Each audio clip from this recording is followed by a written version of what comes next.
मालिक, ए मालिक, देखिए कोनो अमीर आदमी आया है, निहार रहा है। और राहुल जी जहाँ भी जाते हैं इनसे नॉन लिविंग थिंग्स जो होती है, चाहे माइक हो चाहे टेबल हो, वो बातें करने लगते हैं। उम्मीद है हमारा माइक आपसे बात नहीं कर रहा है राहुल जी। अगर ये आप बोलिएगा तो करवा देंगे। करवाइए जरा। थोड़ा दूर रखिए, थूक पड़ रहा है। ऐसा हो सकता है। अब इतना नजदीक सटा रहे हैं, चुमा लीजिएगा। अब आके हम कुछ भी सोशल मीडिया पे करने लगेंगे तो लोग हंसेगा। जैसे मदारी का खेला देख के लोग ताली बजाता है, हंसता है, हंस लेगा, लेकिन एक्चुअल में आप कुछ भी कन्वर्ट नहीं कर पाइएगा। फिर जैसे बहुत सारे लोग आते हैं, बहुत नाम हो जाता है और फिर 2 महीना में गायब हो जाते हैं। भोजपुरी कंटेंट की बात करते हैं या बिहारी कंटेंट की जब भी हम बात करते हैं तो स्टीरियोटाइप है एक भी। अगर बिहारी कंटेंट है तो मतलब इसमें कुछ अश्लील होगा। कोई सिंगर बोले थे कि आप लोग देखना छोड़ दीजिए, हम लोग भोजपुरी और अश्लील गाने बनाना छोड़ देंगे। तो ये बहुत ज़्यादा वायरल हुआ था। तो हम लोग देखते हैं इसीलिए वो बना रहे हैं। हम लोग जिस दिन देखना छोड़ दिए, अच्छी अच्छी चीज़ों को देखना शुरू कर दिए, ये लोग अपने आप डाउनफॉल में आ जाएंगे और बंद हो जाएगी चीज़ें। यहाँ पे अश्लीलता इसलिए ज़्यादा डिस्कस होता है भोजपुरी इंडस्ट्री के बारे में, क्योंकि क्या हुआ है कि 100 लोग हैं तो 90 लोग वो अश्लीलता ही ट्राई कर रहे हैं। 10 लोग अच्छा काम कर रहे हैं, लेकिन 10 लोगों का काम दिखता ही नहीं है लोगों को, क्योंकि उसके बारे में चर्चा ही नहीं होता है। तरह तरह की बातें लोग आपसे कहते होंगे, कमेंट्स करते होंगे, नेगेटिव चीज़ें भी आपके ऊपर उतनी ही आती हैं। गंदगी फैला के समाज में शान से जी रहे हो, हम अच्छा काम करके शर्माए कि अरे कोई लड़का मुझे गलत कमेंट कर दिया है, ये थोड़ी हो सकता है। Brought to you by Raj Niwas Premium Elaichi and Saluja Gold. राज निवास प्रीमियम इलायची, सोच जो करे राज। आप सभी को मेरा नमस्ते। हम सभी ने इस चुनावी अड्डा में बहुत सी बातें की हैं, बहुत सी गंभीर बातें की हैं, बहुत से सीरियस विषयों पर बातें की हैं।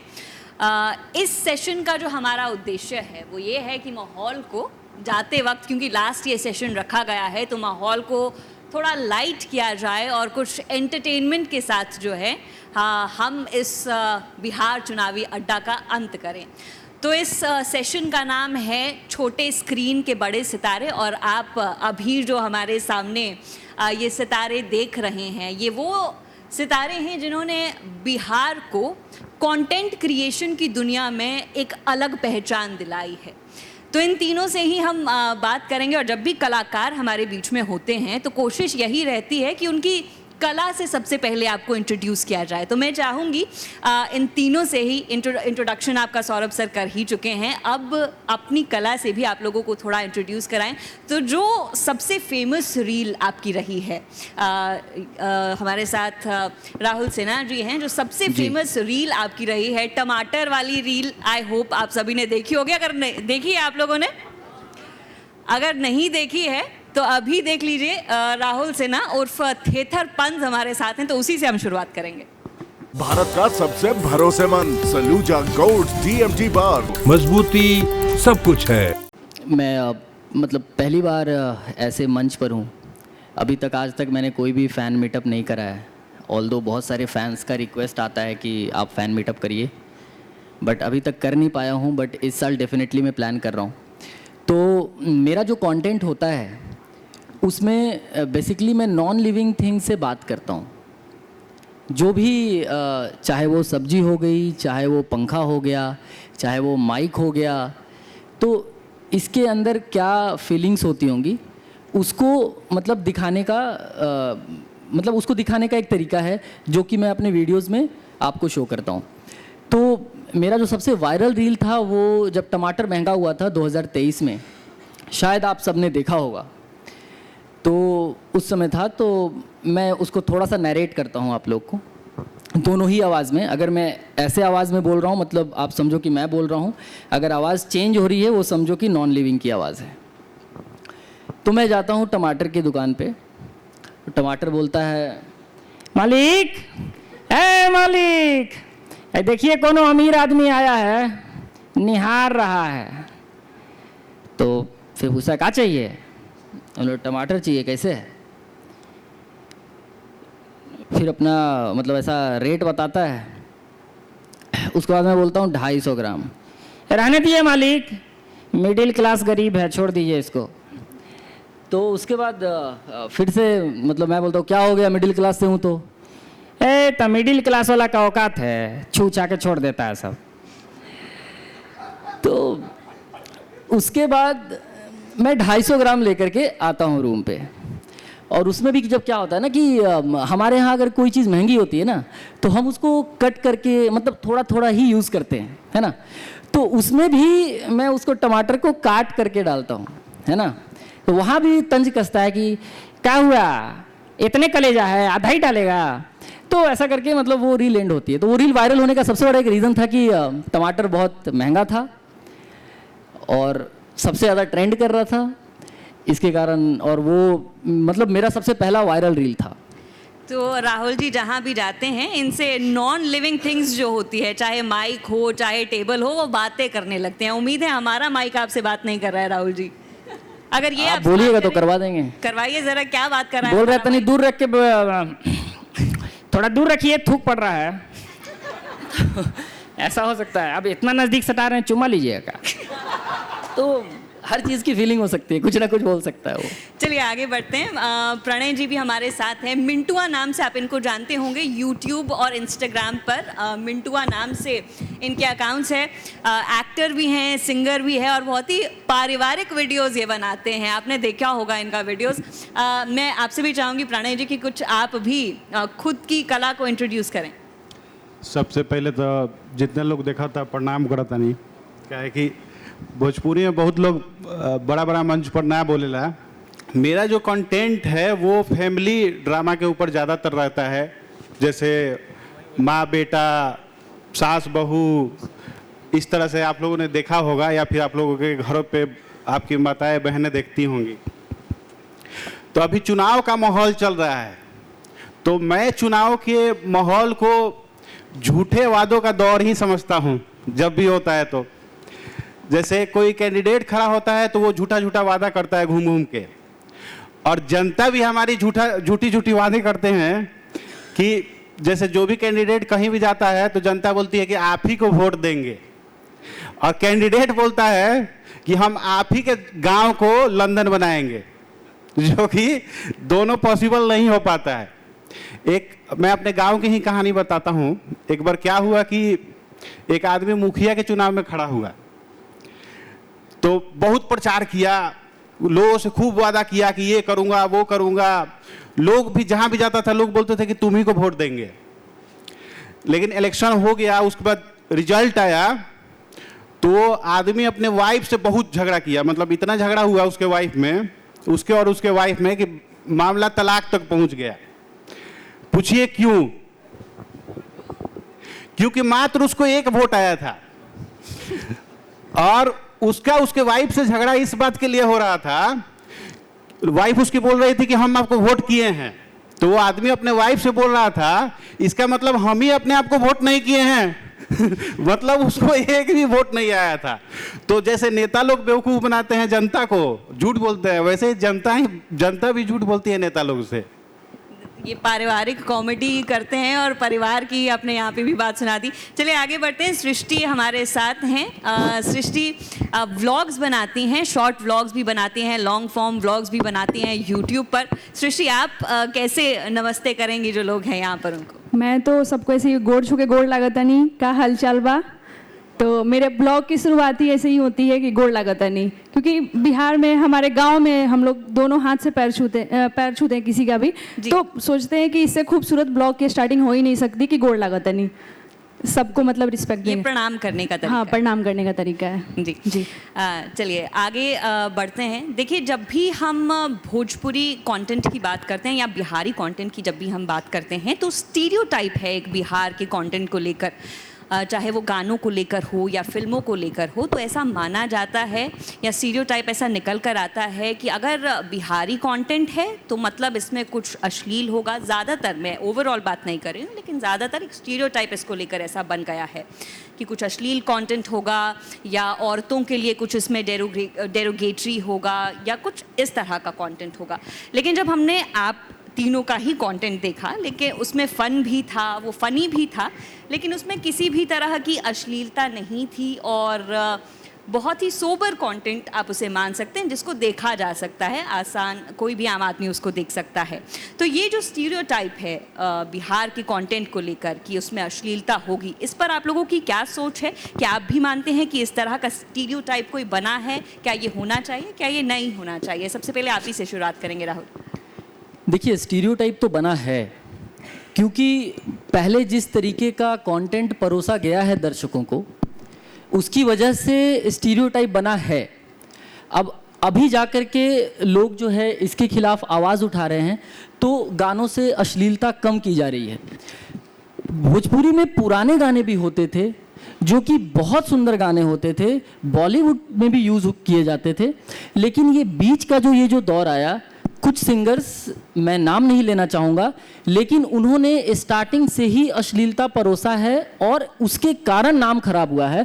और आज बहुत जाने माने सिंगर्स हैं, तो उनकी जिम्मेदारी है कि अब जो स्टीरियोटाइप बना है वो इतने पॉपुलर हैं, लोग उनका गाना इतना ज़्यादा सुन रहे हैं, तो उनकी जिम्मेदारी है कि अब आगे बढ़ के वही आएँ और वही उन चीज़ों को ठीक करें।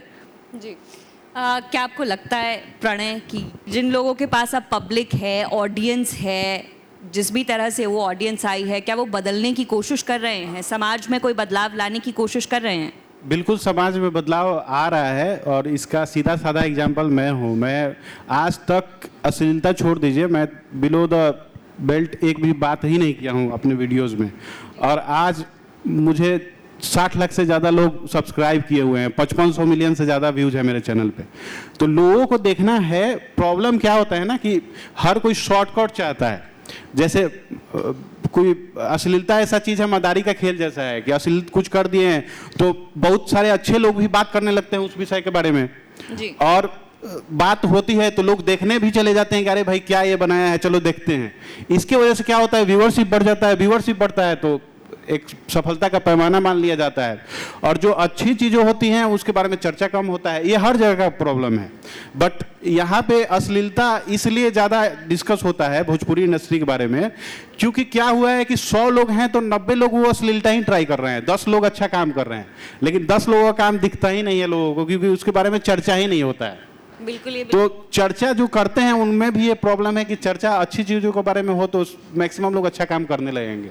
जी बिल्कुल, ये बिल्कुल सही बात आपने कही कि चर्चा अगर अच्छे काम करने वालों की होगी तो फिर अच्छा काम लोग करने लगेंगे, लेकिन अभी ज़्यादातर हमें ऐसे देखने को नहीं मिलता है, और इसीलिए लोग जो हैं बहुत ज़्यादा फैसिनेट हो जाते हैं उन लोगों से जो गलत काम कर रहे हैं। सृष्टि, आपसे भी मैं जानना चाहूँगी इसी सवाल को लेकर कि आप क्या सोचती हैं। जब आप देखिए, खुद आप कंटेंट क्रिएटर हैं, जब आप इस तरह से गाने सुनती हैं या कोई फिल्म आप देखती हैं या कोई ऐसा कंटेंट देखती है जिसमें औरतों को लेकर डेरोगेटरी कमेंट्स हैं या कुछ ऐसे कमेंट्स हैं जो आपको या किसी भी आम महिला को अनकंफर्टेबल करते हैं, तो आप क्या समझती हैं कि ऐसा कंटेंट कितना खराब है समाज के लिए, या कैसे आप इसे देखती हैं?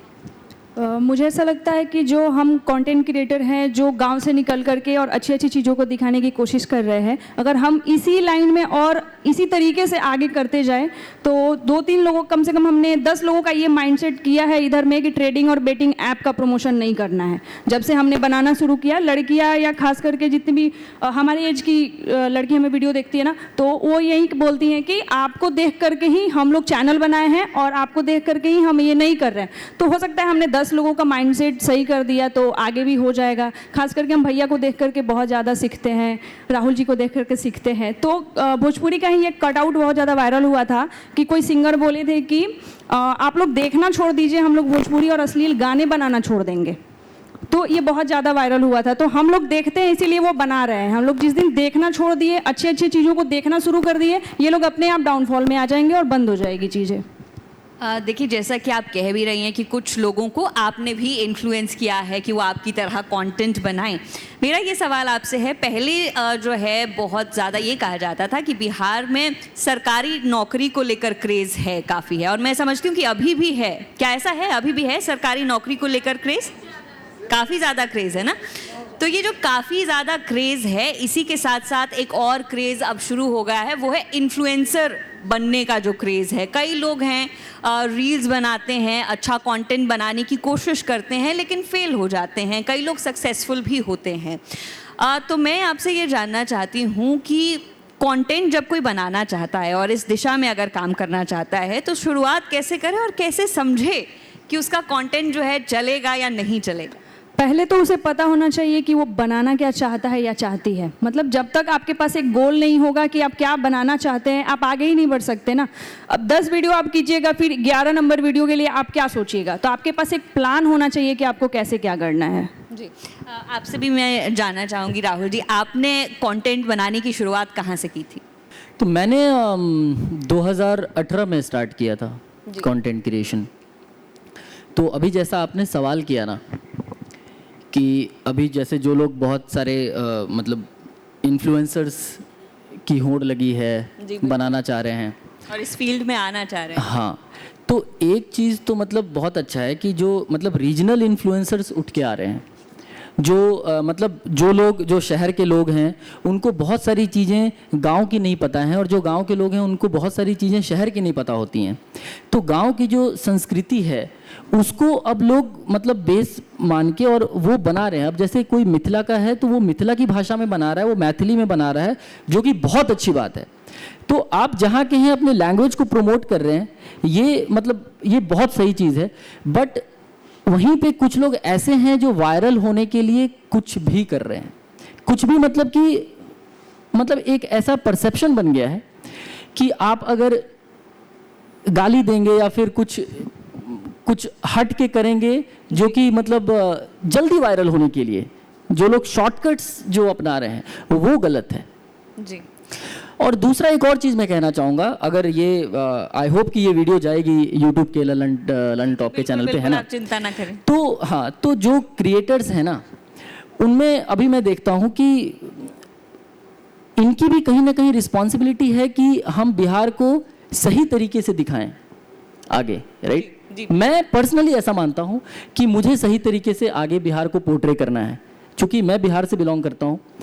तो अभी क्या हो रहा है कि कुछ लोग जो हैं भाई कट्टा पे, बंदूक पे ऐसे रील बन रहे हैं। मैंने अभी हाल ही में एक रील देखा जिसमें कोई बाहर से बिहार आता है और वो पूछता है कि बिहार आ गए क्या? तो कोई जो बिहार में वो बैठा हुआ है बोलता है ऐसा, सिर्फ बंदूक निकालता है, वो समझ जाता है, वो निकल जाता है। क्या कंटेंट है ये? डिमीन करना है अपने स्टेट को, तो ये प्रमोट भी नहीं किया जाना चाहिए। और ऐसे ही कंटेंट लोग पसंद कर रहे हैं। सबसे दुख की बात ये है, लोग मतलब कुछ लोग हैं, अब क्या मैं उनके लिए क्या शब्द यूज़ करूं मुझे नहीं समझ में आ रहा है, लेकिन ऐसा कंटेंट सीधा का सीधा बैन होना चाहिए। और एक मतलब एक ऐसा कोई स्टेप लेना चाहिए लोकल बॉडी को या गवर्नमेंट को कि इस टाइप के कंटेंट को वो फिल्टर कर सके और हटा सके और इन पे एक्शन लिया जा सके। बिकॉज ये स्ट्रेट वे में अपने ही राज्य को गलत वे में पोर्ट्रे किया जा रहा है, और फिर हम बोले हैं कि बाहर वाले हमारे बारे में ऐसा बोलते हैं। तो ये नहीं होना चाहिए। ये बिल्कुल देखिए सही बात है, सही बात है। जिन लोगों के पास पब्लिक है उन्हें तो कम से कम अपनी स्टेट के बारे में बुरा कुछ नहीं कहना चाहिए और ध्यान रखना चाहिए इस बात का कि वो क्या डिलीवर कर रहे हैं जो लोगों के बीच में जाए। आप लोगों के पास एक सवाल बहुत ज़्यादा आता होगा, क्योंकि हम इस विषय में बात कर रहे थे कि अगर इस फील्ड में किसी को आना हो तो क्या करना होगा। एक सवाल आता होगा कि कितना आप कमा लेते हैं या कितना अर्निंग हो जाता है आपकी वीडियोस से। आई नो कि बहुत लोगों ने आपसे ये पूछा होगा। प्रणय जी, मैं आपसे जानना चाहूँगी कितना कमाई हो जाती है? अक्सर लोग जब आवाज़ आ रही है ना मेरी, अक्सर जब भी लोग हम लोगों से मिलते हैं तो यही पूछते हैं कि भैया कितना व्यूअर का कितना पैसा आ जाता है।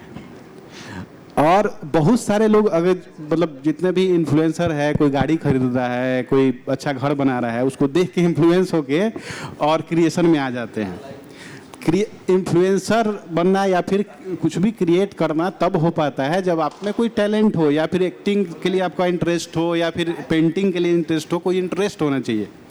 लेकिन मैक्सिमम लोग अभी जो आ रहे हैं वो इन्फ्लुएंसिंग में, वो आ रहे हैं पैसे के लिए कि इतना एकदम इजी चीज़ है, जाएंगे तुरंत माइक खरीदा जा रहा है, कैमरा खरीद लिए, अब एक स्टार्टअप चालू हो गया, 1 लाख रुपया लगा के आप वीडियो बनाएंगे, एकदम वायरल हो जाएगा, लोग एकदम पैसा छापने लगेंगे। लेकिन क्या होता है कि जब 20-25 वीडियो बनाते हैं, चाहे 50 वीडियो बनाते हैं, वीडियो चलता ही नहीं है क्योंकि उसमें कुछ होता ही नहीं है, तो सारा स्टार्टअप वहीं का वहीं खत्म हो जाता है। लेकिन स्टार्टअप चल पड़े तो कितना होता है? अगर स्टार्टअप चल पड़े तो इतना हो जाता है कि मतलब कोई अंत ही नहीं है, समझ लीजिए। लेकिन उसके लिए पहले तो टैलेंट होना चाहिए ना, पहले आपको खुद पता होना चाहिए कि हाँ, अब मान लीजिए हमको सिंगर बनना है, तो हमको पता है ना कि हम सिंगर हैं कि नहीं। अब आके हम कुछ भी सोशल मीडिया पे करने लगेंगे तो लोग हंसेगा, जैसे मदारी का खेला देख के लोग ताली बजाता है, हंसता है, हंस लेगा, लेकिन एक्चुअल में आप कुछ भी कन्वर्ट नहीं कर पाइएगा। फिर जैसे बहुत सारे लोग आते हैं, बहुत नाम हो जाता है और फिर 2 महीना में गायब हो जाते हैं, क्योंकि आपको परोसने के लिए हमेशा कुछ ना कुछ चाहिए, जो कि है टैलेंट। अगर आप में टैलेंट है तो आप हमेशा सस्टेन कीजिएगा और अच्छा कर लीजिएगा। लेकिन अगर मोटो है कि सिर्फ पैसा कमाना है, तो फिर मैं तो रिक्वेस्ट करता हूँ, कोई भी मिलता है मुझे, कि मैं बोलता हूँ मत कीजिएगा, क्योंकि आपका स्टार्टअप फेल हो जाएगा। पैसों वाला बताइए ना महाराज, पैसा मुझे भी जानना है कि आप कितना कमाते हैं, मुझे आज तक नहीं पता चला है ना। बात को घुमा रहे हैं वो, सीधा सीधा जवाब इन दोनों से भी पूछा जाएगा, सीधा सीधा जवाब आप मैं रेडी हूँ, मैं अभी दिमाग में जोड़ रही हूँ। आप ही बताइए कितना कमा लेती हैं? मैं देखिए, मैं अपना बता रही हूँ, मैं 2 साल से काम कर रही हूँ इसमें जी। और पहले तो नहीं, बट अब कमा रही हूँ। इतना कमा रही हूँ कि जो 4,000 5,000 किसी से मैं मांग रही थी काम चलाने के लिए, हॉस्टल का फी भरने के लिए या किसी चीज़ के लिए, वो मुझे नहीं मांगना पड़ता है। सेविंग भी कर लेती हूँ और इन्हीं सब पैसों से मैं बहन की भी शादी कर लूँगी। इतना ही बस कमा पाती हूँ बस, क्योंकि और कहीं से आने के लिए कुछ है नहीं, तो सब मुझे ही करना है, तो मैं कमा लेती हूँ। झूठ नहीं बोलूँगी, क्योंकि पहले तो सब कुछ मांग के ही चलाना पड़ रहा था।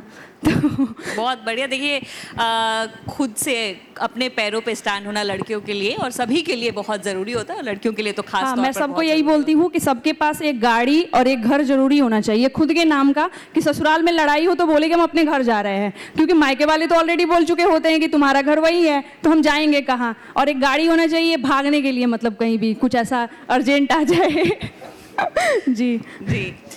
देखिए सृष्टि, जब कोई फेमस होता है तो उसकी 2 साइड्स होती हैं। एक पॉपुलर होने की अच्छी बात होती है कि आप पॉपुलर हो, स्टारडम है, आपका बज़ है, लेकिन उसी का एक नेगेटिव साइड है। वो ये है कि तरह तरह की बातें लोग आपसे कहते होंगे, कमेंट्स करते होंगे, नेगेटिव चीज़ें भी आपके ऊपर उतनी ही आती हैं।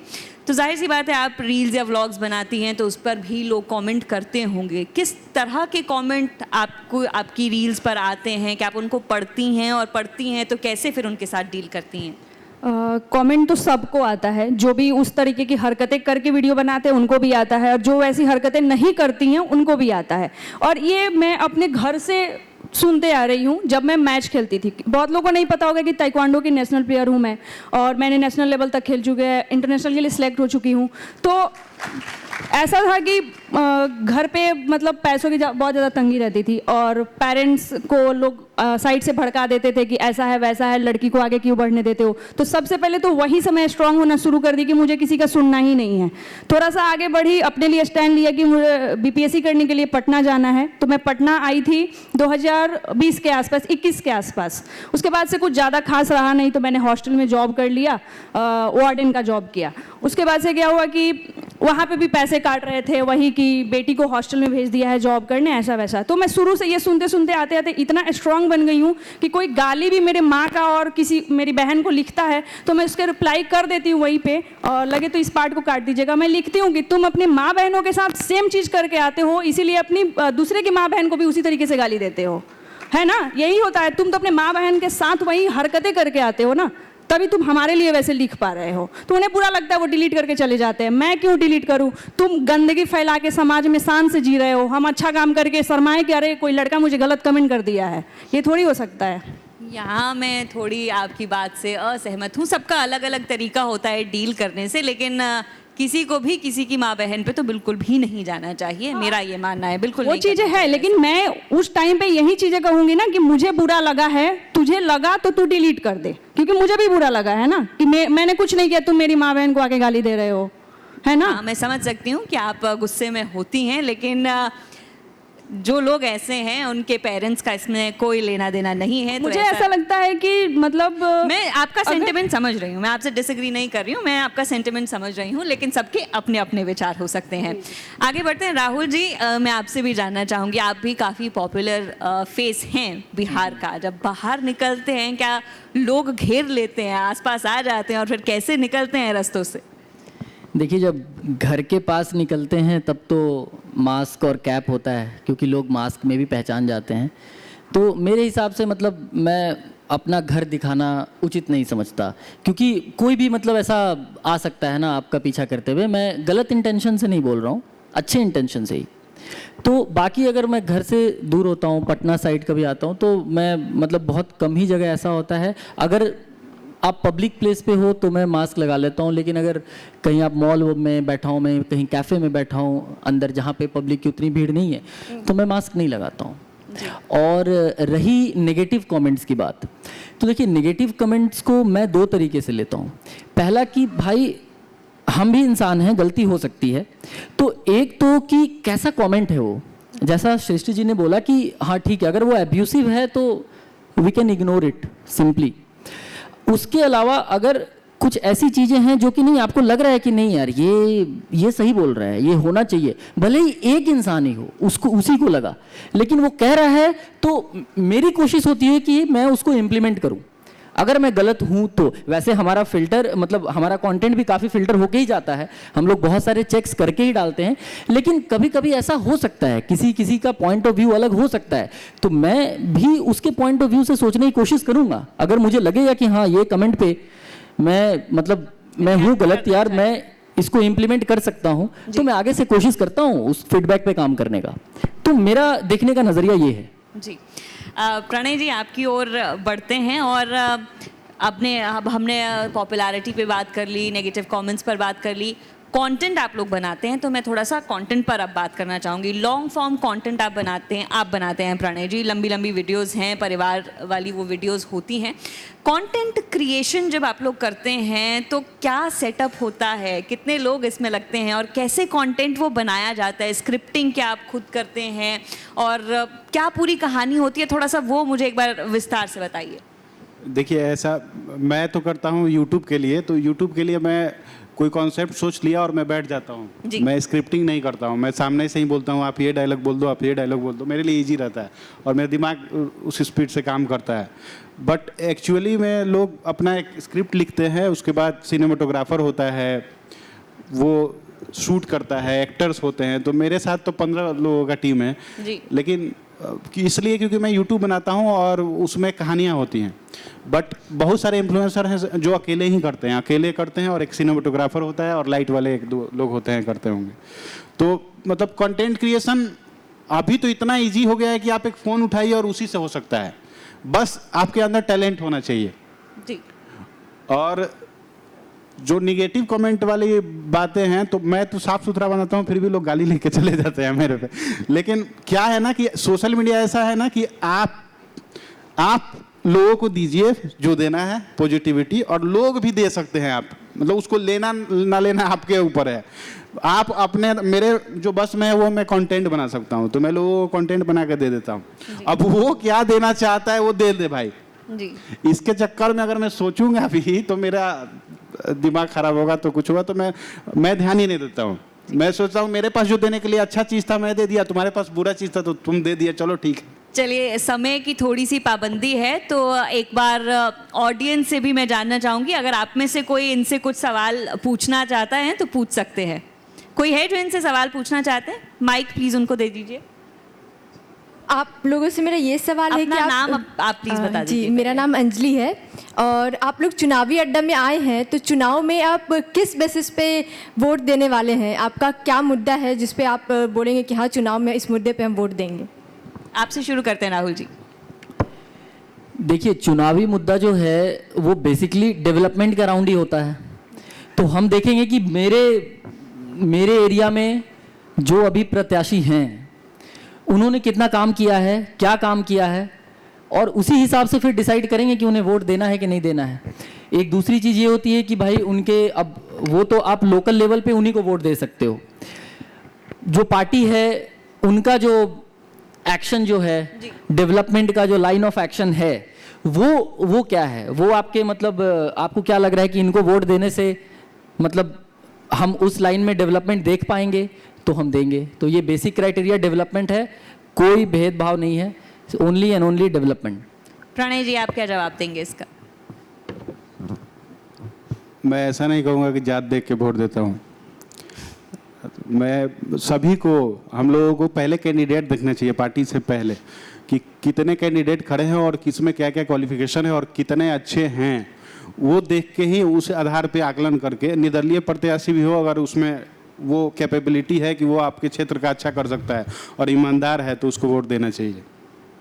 सृष्टि, मुझे तो मतलब ज़्यादा आइडिया ही नहीं है, बट मैं बस इतना ही जो राहुल जी बोले उनके बात से एग्री करती हूँ कि देखेंगे कि हमारे क्षेत्र में क्या विकास हुआ है, उस अनुसार चुनेंगे, जात और धर्म को थोड़ा साइड करके वोट देंगे, जो काम किया होगा अच्छा। ठीक, अगला सवाल। अपना नाम प्लीज़ पहले बताइए।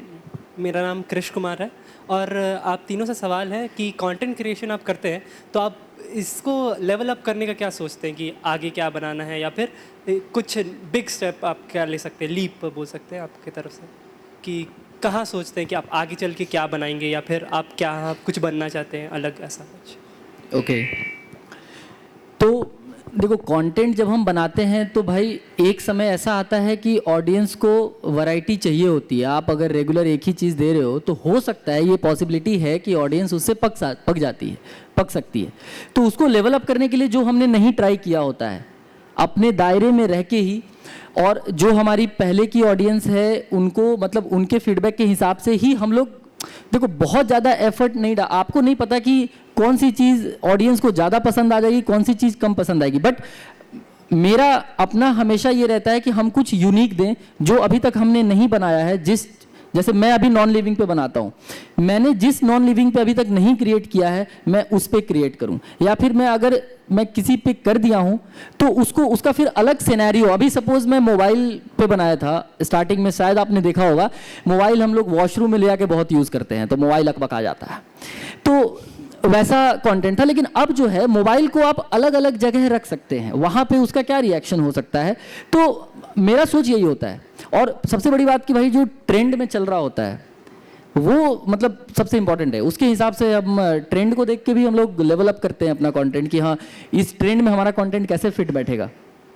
तो बेसिकली यही होता है। ये क्रिएटर्स की एक लगातार उनके मन का अंतर्द्वंद रहता है कि नया क्या करना है, नया क्या क्रिएट करना है, मैं इसे समझ सकती हूँ। प्रणय जी, आप बताइए कि आप कैसे कुछ नया करने के बारे में सोचते हैं और क्या संघर्ष रहता है इसमें आपका?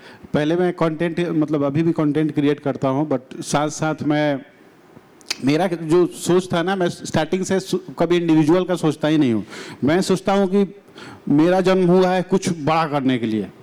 तो मैं कंटेंट क्रिएशन में जब मैं आया था तो यहाँ पे मैं फैमिली कंटेंट बनाने वाला बिहार का मैं था, मतलब भोजपुरी लैंग्वेज में जी। तो उसमें मैं इसीलिए आज तक मैं भोजपुरी लैंग्वेज में इसलिए बनाता हूँ ताकि लोग मुझे देख के इंस्पायर हों और कुछ अच्छा काम करें। तो वैसे ही गानों में भी मैं एंटर कर गया कि कुछ ऐसे गाने बनाए, अपनी जेब से पैसा डाल के मैं महंगे महंगे गाने बना के कि ऑडियंस को पसंद आ जाए। चाहे जैसे हम लोग बाहर थे, जब दिल्ली में पढ़ाई करते थे तो हम लोगों के पास ऑप्शन नहीं होता था कि कुछ दिखाने के लिए कि देखो मेरे भोजपुरी लैंग्वेज में ये बना है, तो मैं उस साइड की तरफ चला गया। अब इधर मूवीज़ की तरफ फिर रुझान आ गया है कि कुछ ऐसा सिनेमा बनाया जाए जिससे हमारे बिहार की रूट की कहानियाँ दिखाया जाए, क्योंकि हम लोग बिहार में इतनी सारी कहानियाँ हैं कि मतलब बॉलीवुड और साउथ की फिल्में भी पानी भरे, लेकिन उस कहानियों की तरफ बॉलीवुड ध्यान दे देता है और वो बना देता है, वो बहुत बड़ा बन जाता है, लेकिन हम लोग नहीं बना पाते हैं। तो कोशिश है कि कुछ इस टाइप का कुछ कहानी भी हम लोग बना पाए। सृष्टि से लास्ट कमेंट हम लेंगे इसी पर और उसके बाद हम रैप अप करेंगे। सृष्टि, आप क्या सोचते हैं? मुझे ऐसा लगता है कि हमारे आसपास में ही कंटेंट होता है, बस हमें ढूंढना है कि हम इस पे बना सकते हैं कि नहीं। मेरा जो होता है वो फैमिली ब्लॉग होता है, फिर मैं बीच में धीरे धीरे एक एक स्टोरी डालना शुरू की थी, छोटा छोटा सा कहानी बना करके किसी चीज़ पे, तो लोगों को काफ़ी पसंद आया, व्यूज़ भी अच्छे आ रहे थे। तो मैं कर दी हूँ अल्टरनेट टाइम पे कि इतना दिन ब्लॉग और इतना दिन मेरी स्टोरी जाएगी, और मेरे दिनचर्या में जितनी भी चीज़ें होती है मैं सबको रिकॉर्ड कर लेती हूँ और बाद में देखती हूँ कि में क्या मैं डाल सकती हूँ और शब्दों का चुनाव कैसे हो सकता है। जी बहुत बहुत धन्यवाद आपका। मरे जा रहे हम गर्मी में, हाय बालमा मरे जा।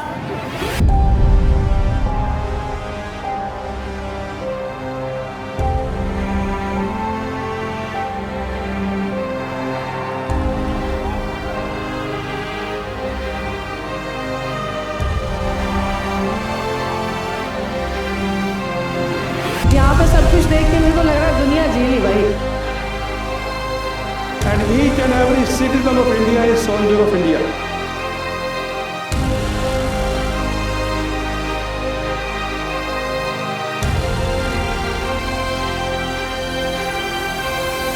जलवा है हमारा यहाँ।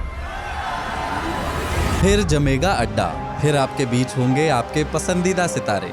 21 से 23 नवंबर मेजर ध्यानचंद नेशनल स्टेडियम नई दिल्ली।